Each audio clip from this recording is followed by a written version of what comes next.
Meaning of irony. Irony. Irony. Irony. Irony.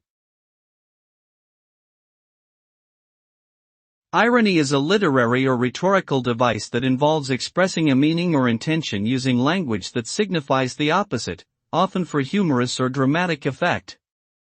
In general, irony refers to a situation where there is a discrepancy between what is expected and what actually happens or is said, or between what appears to be the case and what actually is.